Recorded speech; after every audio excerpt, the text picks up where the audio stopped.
If Gadora was flummoxed by what he saw, the other side of the equation was even more confused. The airship fleet advancing toward northern Anglesia was enjoying an elegant journey in the air. The sky, unlike the dangerous sea route, was perfectly safe. Very few monsters could reach their high altitude, although there were still some. This was a fleet of some 300 airships, and they were commanded by their leader, Major General Zamdo. His mission was to transport Imperial troops, the 30,000-strong Magical Beast Division, commanded by Gadora, toward the central continent. They wouldn't be fighting themselves, so they couldn't ask for an easier mission. But in the flagship Zamdo was boarding, a measure more luxurious than the other ships, one section was enveloped in an eerie atmosphere. Zamdo had been informed that a very important official would be inspecting the ship, but nobody told him who this person was. The news came quite suddenly, to the point that Commander Caligulio might not have known, either. Still, Zamdo was unconcerned. Ha ha ha. Better to be left in the dark. Excessive prying will do little but shorten your life. So he went about his duties, managing to keep himself fully relaxed. But then he received an urgent message. "Excuse me, sir." A communications officer tore onto the bridge, an ominous look on his face. The fact that he personally reported here instead of sending a soldier over indicated this was something important. What is it? A message from the homeland. They had already received word that Caligulio had been handed a painful defeat. Most of the ground forces were already lost, but that wasn't any of Zamdo's business. Once an operation was underway, nothing would stop it unless he was ordered to halt. The battle was just a few days away, and it wasn't like panicking would allow Zamdo to call anything off. To tell the truth, however, Zamdo was internally hoping for a stop-down order to come at once. He hadn't told any soldiers about the ground losses, but if word got out, it could gravely affect morale and the success rate of their operation. Better to pull back and start over than take that risk, he thought, but since some would take that as a sign of weakness, Zamdo couldn't make the call on his own. Gadora, commander of the forces they were transporting, wasn't the type of person Zamdo was good at dealing with. That's why Zamdo was hoping against hope that this was a stop-down order. Instead, it was nothing like he ever imagined. The Marshal is coming. Well, what? Zamdo shouted back, in no small part because he didn't even know the Marshal was on board. So that's the VIP I was told about. Ridiculous. Is this operation truly that important? It was important, yes, but it was just one of the Empire's 3 major military divisions on the move. There shouldn't be any need for the Marshal to be involved. But enough about that. He had to figure out how to greet this guest. All rise to welcome the Marshal. Zamdo, regaining his composure quickly, shouted out the order. A pulse of tension coursed across the bridge. Everyone stood upright to give a salute, and then the door opened to reveal Velgrynd, one of the world's most stunning beauties. Everyone on the bridge was immediately astounded. The Marshal, this figure none of them had ever laid eyes upon before, was standing right in front of them, but before this fact even registered in their minds, Velgrynd's beauty mesmerized them. But she took that for granted. "Don't just stand there, you silly people. Get back to work." Her voice was gentle. She knew she had to be careful. Velgrynd was a rational woman, and she knew that resorting to any kind of violence here could destroy the flagship in an instant.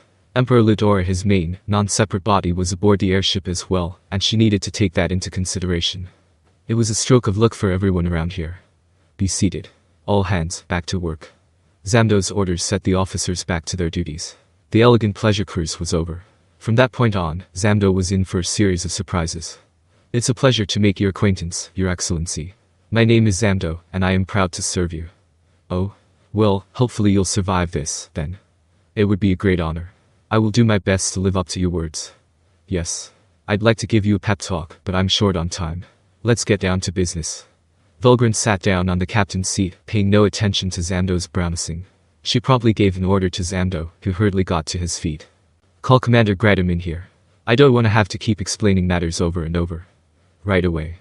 Zamdo glanced at an officer. He immediately set up a visual link to the ship Gadora was aboard. Within a few minutes, Gadora was on the display. "Heavens. You were even more beautiful than I thought." At first sight of Velgrynd, Gadora thought that she looked remarkably easy to handle in a fight. So he couldn't help but wonder.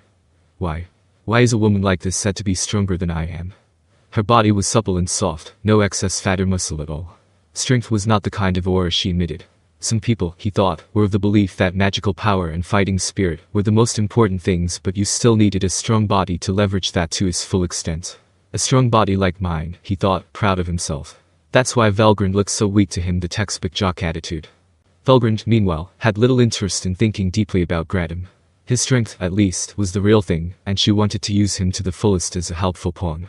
"I don't need your flattery," she stated as she began laying out orders, her attitude fully demonstrating her lack of interest in him. As of this moment, our current operation is cancelled. Your new mission is to take control of the armed nation of Dwargon. That is all. Any questions? Finally, both Zamdo and Gradam thought at once. The fact that the order had been delayed so long indicated that, as expected, their nation was facing unprecedented turmoil back home. If they suffered a major defeat, they'd have to quickly review their strategy. This was a simultaneous three-front operation, so every decision they made would take on great significance. A single failure could bring the whole thing crashing down. However, after several days had passed, and with the kingdom of Inglesia lying just beyond, they now had orders to stop. It was only natural that the two men would be dismayed. Very well. In that case, let's return at maximum battle speed.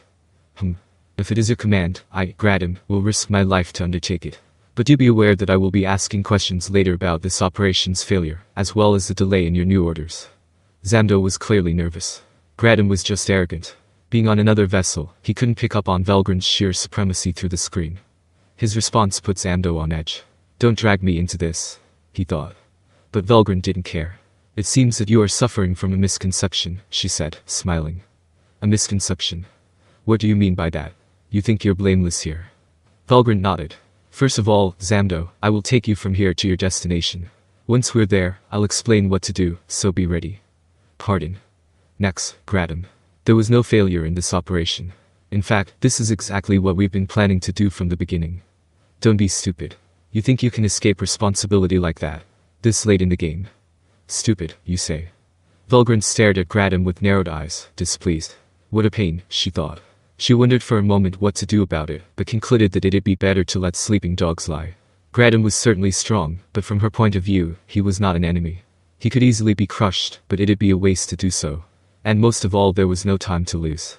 It was a tremendous stroke of luck for Gradam. Well, whatever. If you survive, we can discuss this matter later.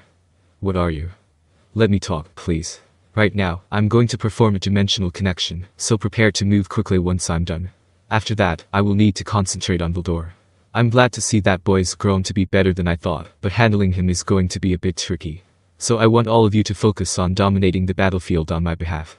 I've identified several promising people among the enemy, and I want them captured alive if at all possible. Am I clear? Ignoring Gradam, who was about to raise another protest, Velgrynd got straight down to business. Once she had her say, she turned her back on them, then placed her hand on the reinforced door leading to the outer deck of the airship. Your Excellency. What are you doing? It's dangerous. Please come back at once. What? I just explained it to you. If I don't go outside, I can't perform the dimensional connection. Giving Zamdo a glance that indicated just how stupid she thought he was, she opened the door without hesitation. Then she flew into the sky. Of all the selfish things, we were just collateral damage to her. Zamdo was horrified. Opening that bulkhead while flying at high altitude and speed was unbelievably dangerous. If not done properly, the difference in atmospheric pressure could suck out everyone on the ship.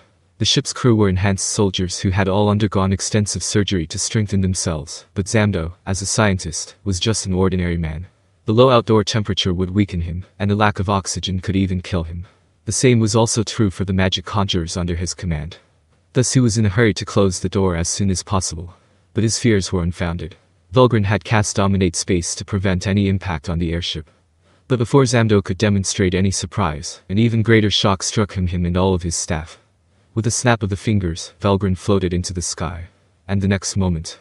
Dimensional connection. A huge distortion in space appeared in front of her. No. I can't believe it. Spatial oscillation detected. It seems that our local space-time continuum is being affected by a gigantic powerful fluctuation of magic heals. It can't be. Was it the work of the Marshal? It truly was ridiculous.